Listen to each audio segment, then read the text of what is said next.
Vous pouvez mettre vos enfants devant nos cases, il n'y a aucun risque. Ce seront des programmes adaptés. On voit à quel point la seule réponse qu'on puisse nous apporter, c'est de se dire c'est dans la diversité de l'offre qu'on trouvera une solution. Veiller à ce qu'on ne soit pas sur des modèles de représentation uniques, qu'on ne soit pas que sur du divertissement totalement gratuit, que de temps en temps ils puissent donner envie de découvrir les choses. On ne fait pas de développement pour voir, c'est-à-dire notre engagement dans un développement est dans 99% des cas un engagement en production. Comment rivaliser avec TikTok, comment rivaliser avec Snap, Insta et des choses comme ça. Ouais. On y travaille. Le dessin animé va inévitablement concerner de plus en plus de cibles, de plus en plus de tranches, et France Télévisions doit être là pour accompagner ça. L'animation tout public arrivera. Bonjour à tous et à toutes, bienvenue sur The Anima Show. Aujourd'hui, j'ai l'honneur de recevoir Pierre Siracusa, directeur des programmes jeunesse, animation et éducation chez France Télévisions. Dans cette conversation, Pierre nous explique l'implication de France Télévisions dans la création de programmes originaux à destination des enfants. Des programmes comme Les Grandes Vacances, La Petite Casbah sont parmi les productions de beaux exemples pour traiter de sujets historiques comme la Seconde Guerre mondiale ou la guerre d'Algérie. Pierre nous explique aussi l'objectif finalement du service public sur la programmation jeunesse, notamment le fait de proposer des alternatives à des grosses séries blockbusters qui nous viendraient par exemple des États-Unis. Et toutes ces petites fenêtres sur le monde permettent finalement à la jeunesse française qui regarde les chaînes et les programmes de France Télévisions d'en savoir un peu plus sur le monde, sur comment fonctionne la société et sur notre histoire. J'ai particulièrement beaucoup apprécié cette conversation. Si c'est le cas, vous aussi, n'hésitez pas à mettre un pouce bleu, à vous abonner à la chaîne et à activer la cloche pour ne rien manquer. Merci infiniment et je vous souhaite une très bonne écoute.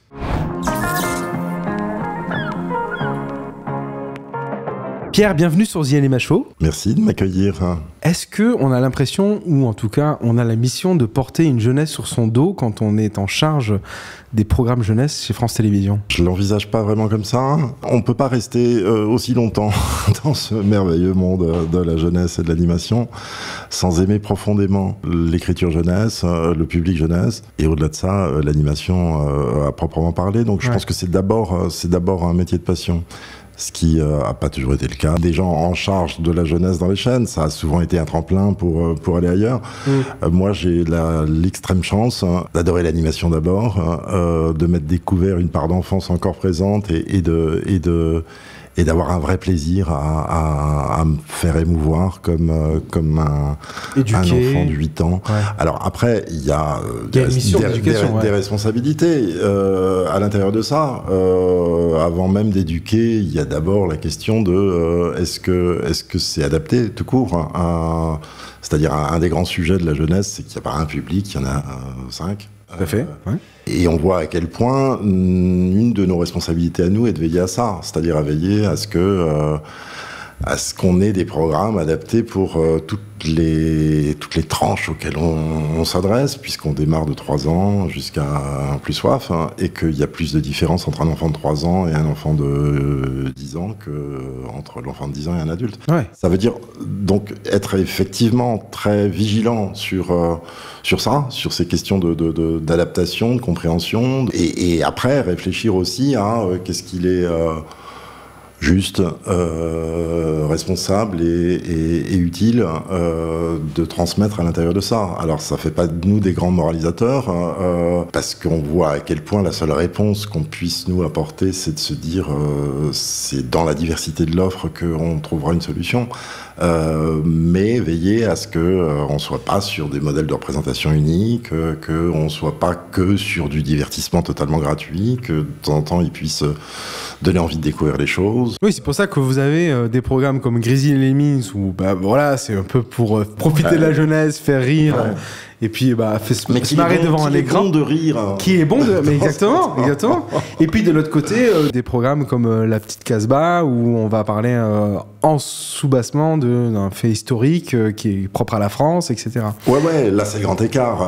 Mais ça représente bien en fait cette diversité. Il y a des programmes de pur divertissement dans lesquels on a le sentiment qu'il y a de la découverte, il y a de l'apprentissage. C'est d'ailleurs un des trucs qu'on essaie depuis un certain temps de développer aussi avec Lumni. Alors juste remets Lumni, c'est vraiment la plateforme éducative qui est sous le scope de France Télévisions, dont le principe est vraiment d'amener des contenus à valeur ajoutée dans le sens où ils sont là pour être quasiment un parallèle à l'éducation nationale pour apprendre sur des sujets scientifiques, historiques, naturels. C'est exactement ça. Elle a pris beaucoup de lumière à l'époque du Covid parce que c'est via Lumni que France 4 s'est attelé à tenter de résoudre les petits problèmes, notamment des ENT, de l'éducation nationale. Ouais. Mais donc voilà, le point de départ, c'est de l'aide aux devoirs et des contenus très didactiques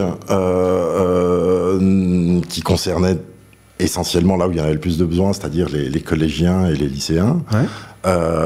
Nous, parce qu'on s'est rapproché de Lumni, on s'est dit qu'il y avait sans doute des leviers aussi à activer avec les publics de primaire et de maternelle, et qu'on s'est dit qu'il y avait surtout des synergies évidentes entre Oku, qui est notre marque de divertissement, et Lumni, un peu comme les Mystérieuses Cités d'Or. Ah oui. Le petit documentaire, la petite pastille documentaire. Ouais. Mais sur ce principe-là, on s'est dit, voilà, il y a dans des thématiques de pur divertissement des petites fenêtres qui s'ouvrent sur, mais comme dans les Cités d'Or, ce que tu vois apparaître en toile de fond, que sont les Espagnols qui vont zigouiller tout le monde après, c'est pas le sujet de la série. Oui. Ça peut être le sujet, en revanche, d'un contenu didactique en complément sur, de temps en temps sur Oku, aussi sur Lumni quand il devient réellement très éducatif.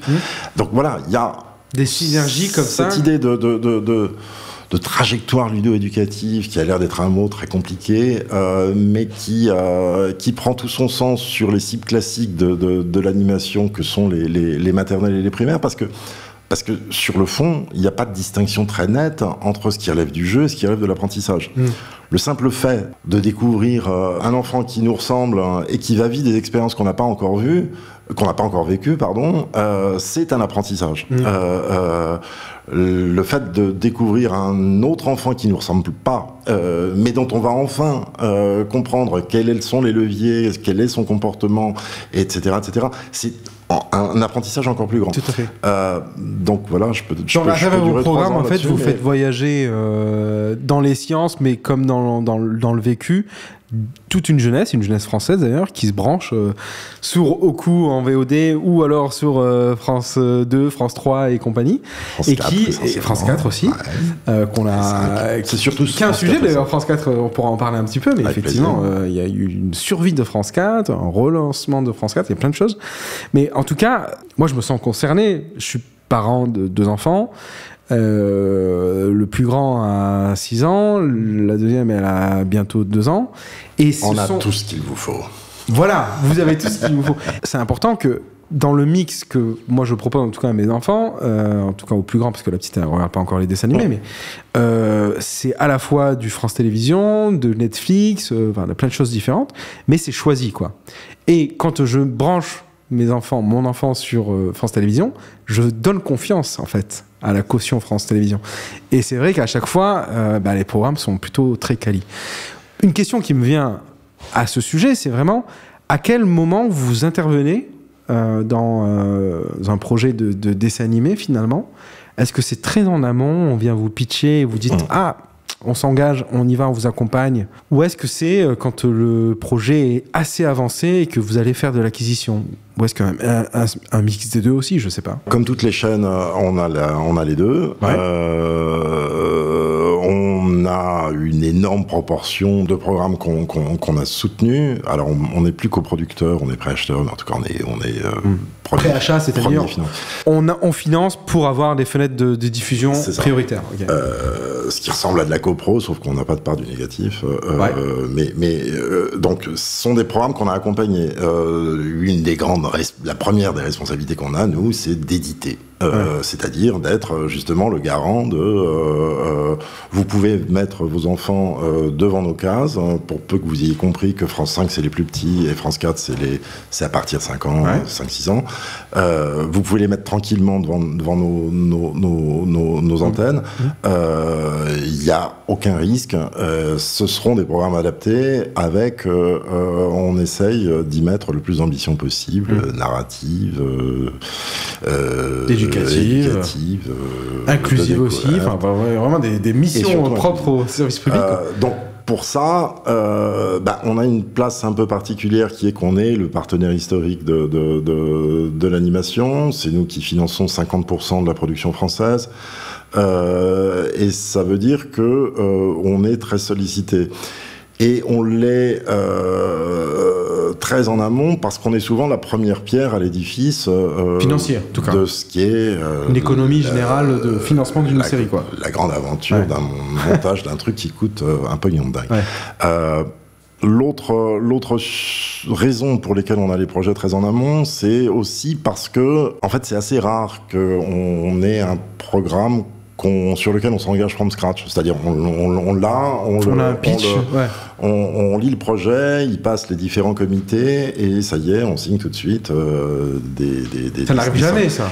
Ça peut arriver, mais c'est souvent des allers-retours, des ping-pong, des choses comme ça, où on questionne des choses, où on encourage à plutôt développer une des orientations, etc.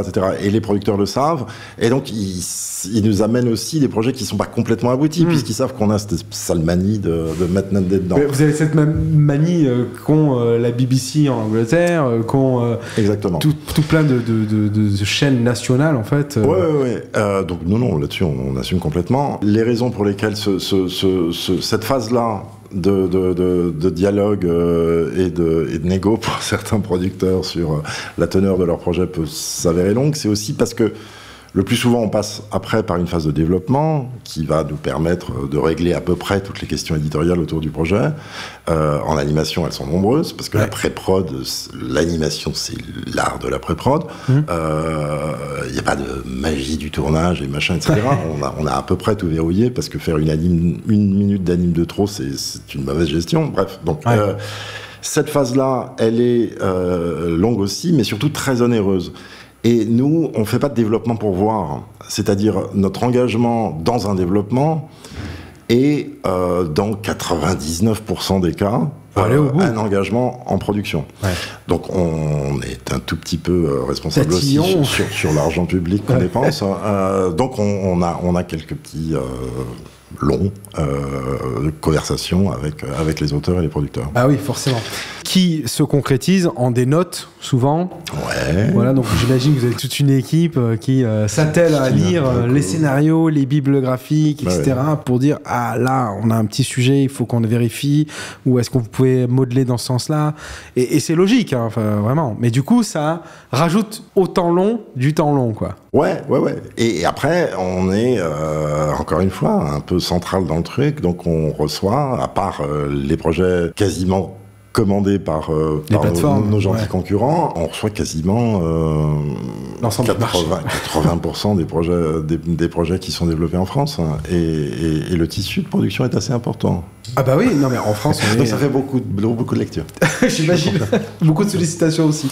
Enfin, vous êtes rentré chez France Télévisions en 93, 96, vous arrivez vers la jeunesse, donc ça fait un moment que vous êtes en place là-bas. À quoi ressemble la ligne éditoriale de France Télévisions sur la jeunesse aujourd'hui, et comment a-t-elle évolué depuis, on va dire, en tout cas, les 10 dernières années ? Je pense qu'elle a évolué dans son affirmation du besoin d'adresser tous les genres, toutes les cibles et tous les registres. L'enjeu est de se dire, on doit, nous, être dans l'offre la plus diverse possible.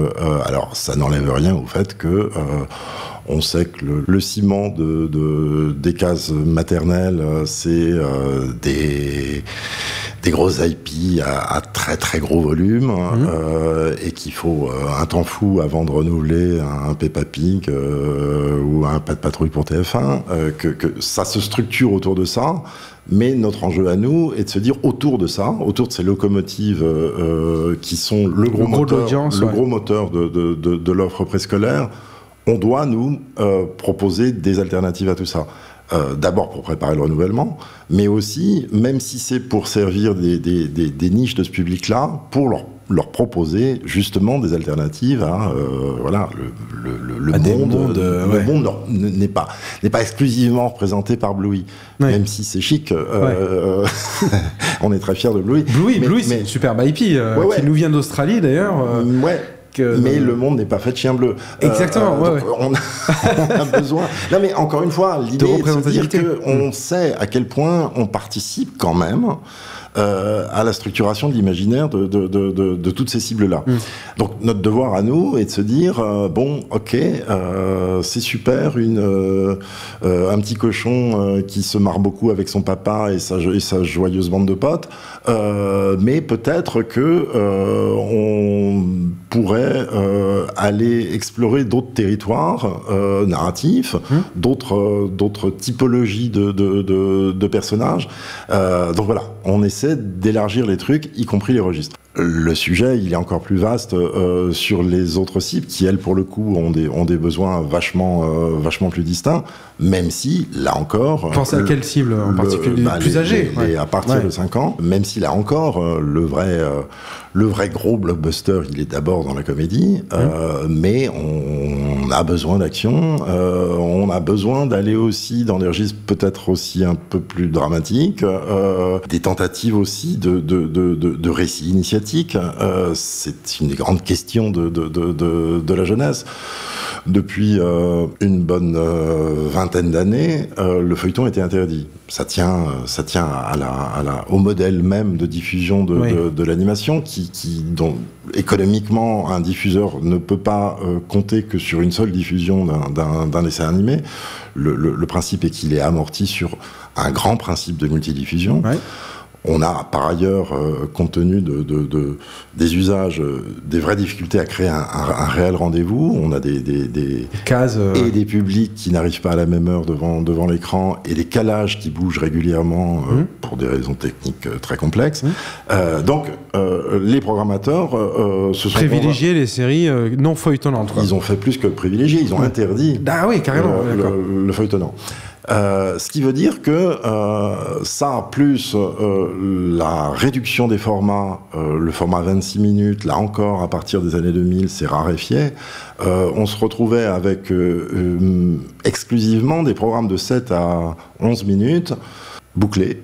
Donc le grand principe du programme bouclé est qu'on doit laisser notre personnage principal dans l'état où on l'a trouvé. Donc et voilà, on a 7 minutes pour raconter une trajectoire. C'est pas facile.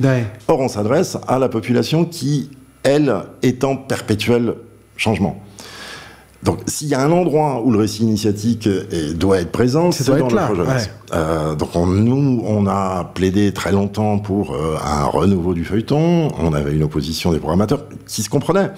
Donc, on a commencé par réhabiliter le format 26 par des spéciaux, des formats ponctuels, qui étaient un peu...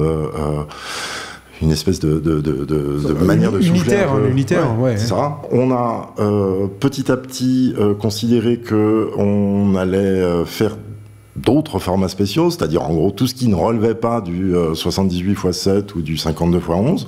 Donc on s'est dit on peut faire du 2x26, du 52, du 80, du militaire, du 13x5, bref, tout ce qui sortait des Et on en a vu fleurir des programmes, notamment dans les années 2010, etc. Et on a enfin pu réinvestir le feuilleton grâce au développement du numérique, qui pour le coup rassurait les programmateurs sur le principe il y a ces espaces de rattrapage, de consommation on demand, sur la demande, de replay, qui permettent de rattraper les épisodes qu'on n'a pas vus pour potentiellement découvrir la diffusion linéaire. Et on s'est rendu compte que, contre toute attente, en fait, rarement à la première diffusion, mais à la rediffusion de feuilleton, ça devenait des vrais succès linéaires aussi. Pop, petit arrêt sur image juste pour vous indiquer que cet épisode est soutenu par 22D Music qui accompagne depuis plus de 20 ans les professionnels de l'audiovisuel dans la création musicale et la gestion de leur catalogue musical, ainsi que Toon Boom qui édite les logiciels d'animation 2D, de storyboard et de gestion de la production. Big up également à notre partenaire Écran Total, la source d'information des professionnels de l'audiovisuel. Voilà, c'est terminé. Retour à la conversation. Les grandes vacances qui sont la grande révolution. Juste pour replanter un peu le décor sur les grandes vacances, on parle d'une bande de gamins, ce sont les personnages principaux, qui traversent la guerre en France. Et c'est un programme qui a détonné parce que c'était la première fois qu'on faisait finalement du feuilletonnant, qui plus est historique, qui plus est assez bien écrit finalement, parce que un peu plus engageant dans l'écriture que ce qu'on pouvait voir auparavant. Et ça a marqué les esprits, à la fois parce que les audiences étaient là, et que c'était un pari en fait que vous avez tenté, quoi. En fait, c'est une manière très maligne de forcer le monde entier à faire du feuilleton. C'était à l'occasion du 70e anniversaire de l'armistice. Ouais. Et donc, en prévision de ça, on s'est dit, c'est à peu près le dernier moment où les enfants de la Deuxième Guerre mondiale sont encore en vie. On veut essayer de sensibiliser nos générations à l'enjeu qu'il y a d'aller transmettre eux-mêmes chercher les témoignages de ça. Donc c'était ça d'abord. Et d'ailleurs, le point de départ des grandes vacances, chez le producteur et chez les auteurs notamment, a été de nourrir les auteurs de dizaines et de dizaines d'interviews d'enfants de la Deuxième Guerre mondiale. C'est d'ailleurs un des interviewés qui a trouvé le titre, qui a dit « Écoutez, ça va vous choquer, moi j'ai pas vu la guerre, j'ai eu 5 ans de liberté. Pour moi, la Deuxième Guerre mondiale, ce sont des grandes vacances. » Non. Et une fois qu'on se dit, sur le fond, même s'il y a cet axe fort du témoignage qu'on veut mettre en avant, on veut aussi raconter la guerre. Et une guerre, a fortiori celle-là, elle peut difficilement se raconter sans une chronologie. Donc le feuilleton était inévitable. Ouais, s'imposer, quoi. Le service public se devait d'honorer ça. Il s'est trouvé qu'on a fait, grâce à ça, on a un peu tordu le bras aux programmateurs, mais surtout on a fait la preuve que ça marquait les esprits.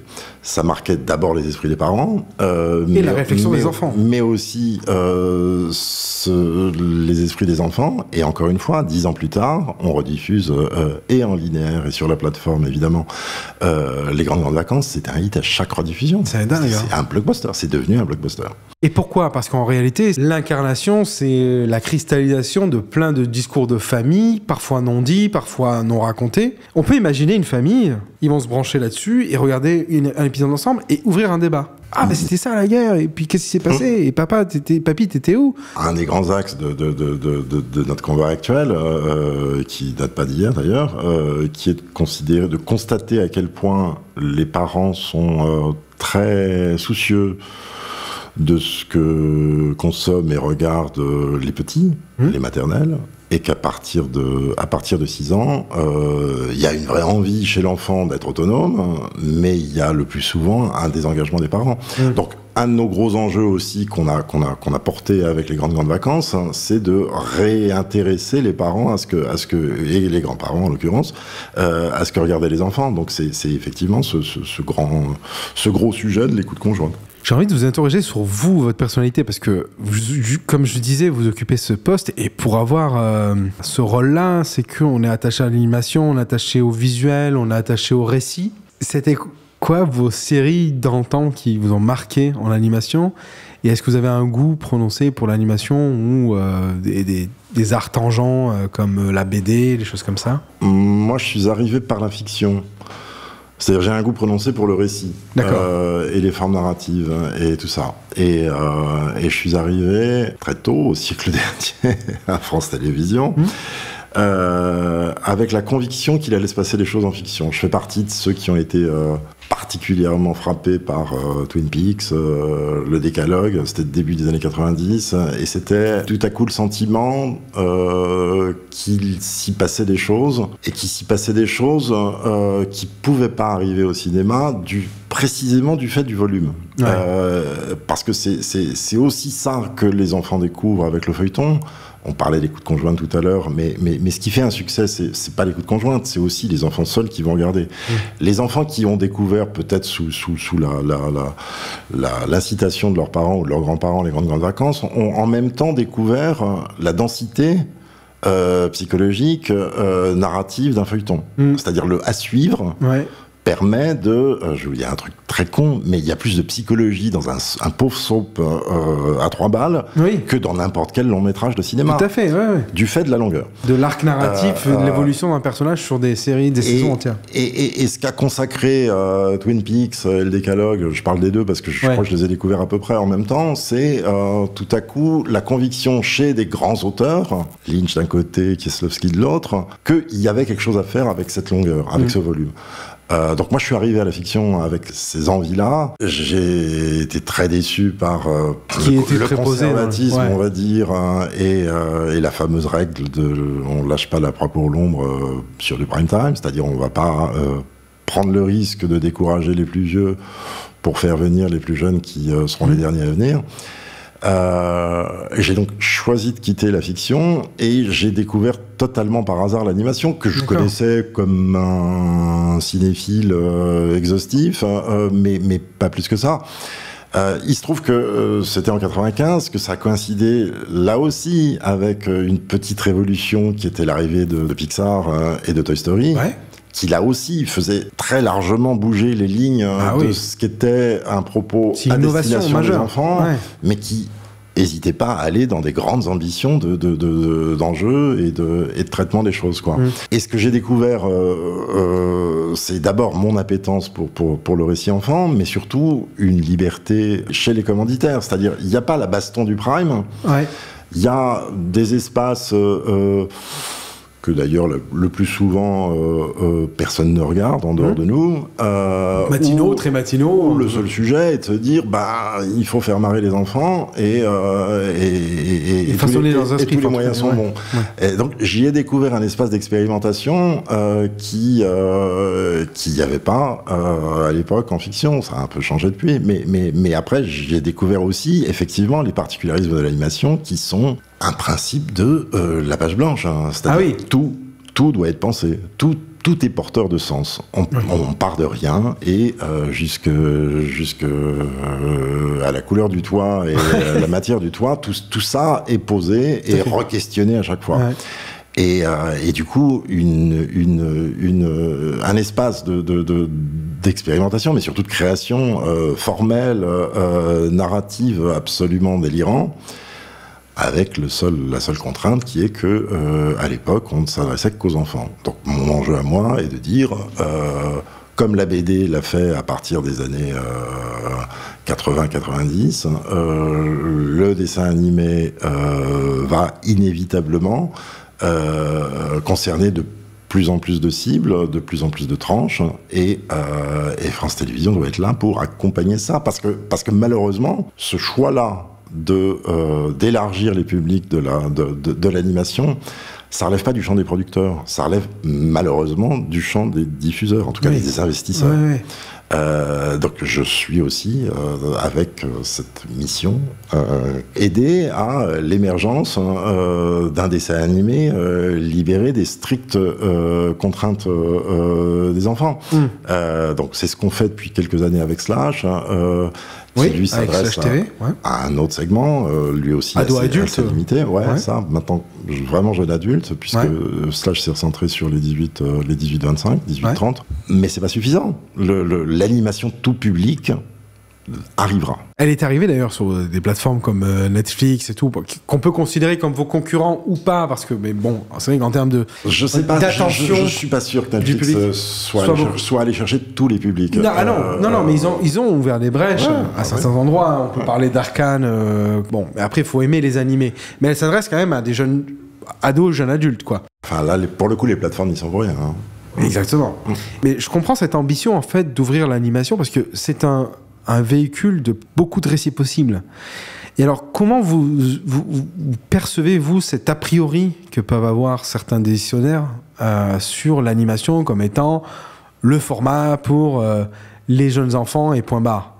Est-ce que c'est en train de changer parce que c'est générationnel, ou est-ce que c'est vu de l'esprit un peu des gens qui sont aux manettes, ou en tout cas qui dirigent des grands corps comme des groupes audiovisuels publics ou autres institutions? Moi, je pense que la programmation linéaire par nature est conservatrice. D'accord. Encore une fois, on peut se raconter tout ce qu'on veut. Si France Télévisions n'affiche pas un certain niveau d'audience, on va questionner l'argent qu'on dépense annuellement pour créer ces programmes. Et ça, c'est la mission des programmateurs. C'est-à-dire, leur sujet est réellement de tenter de trouver le meilleur agencement pour maximiser l'audience, pour exposer les œuvres qu'on a à diffuser.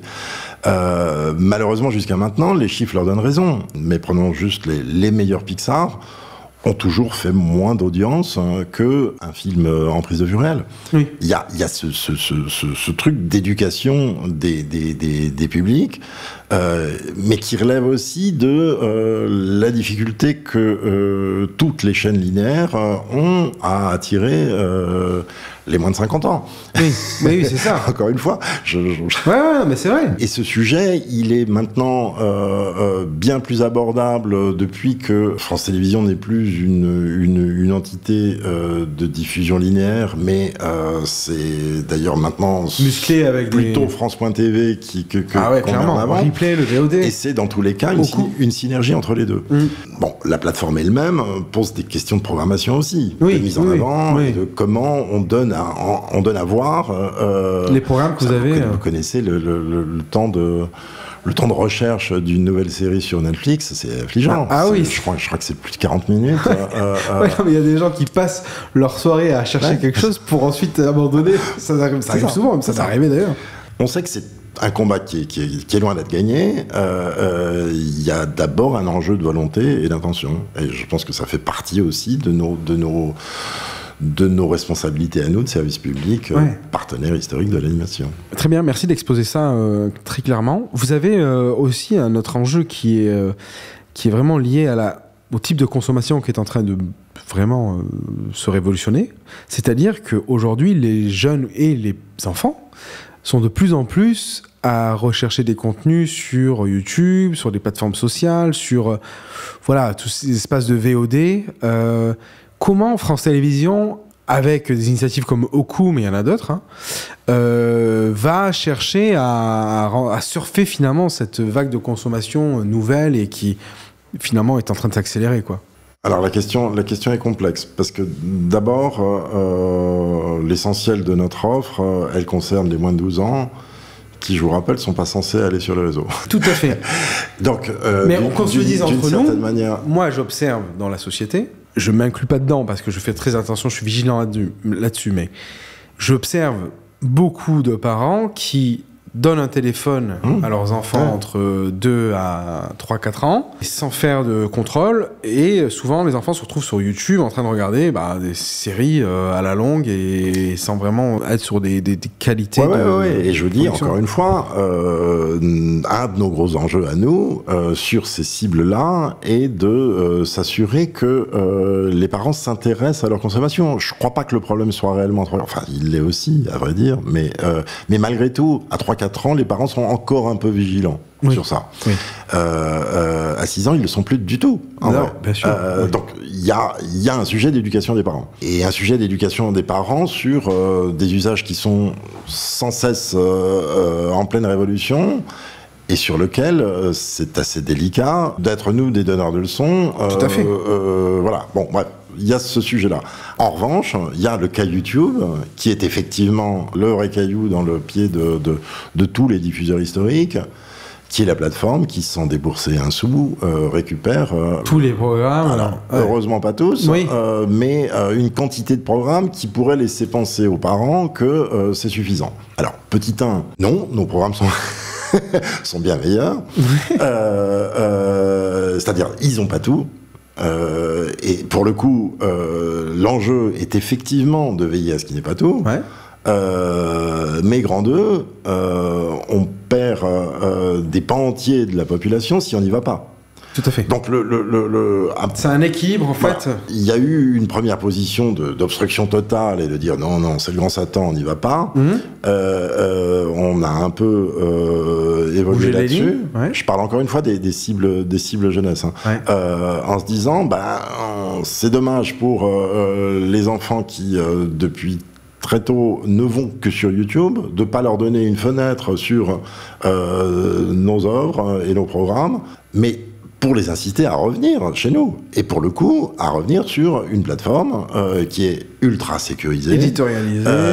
Dans laquelle il y a un jeu de réglettes qui fait que oui, on a vu sur l'application Oku, c'est pas mal. Que l'enfant peut avoir exclusivement les programmes qui ont été conçus pour lui. Cible et tout, c'est mine de rien un levier maintenant inévitable de promotion de nos programmes. Sur les autres cibles, ça devient encore plus compliqué, même si on continue à réfléchir beaucoup ce que sera l'offre globale des moins de 30 ans que notre présidente Delphine Ernotte, nouvellement élue avec succès, a d'ores et déjà pointé comme une des grandes priorités de son prochain quinquennat.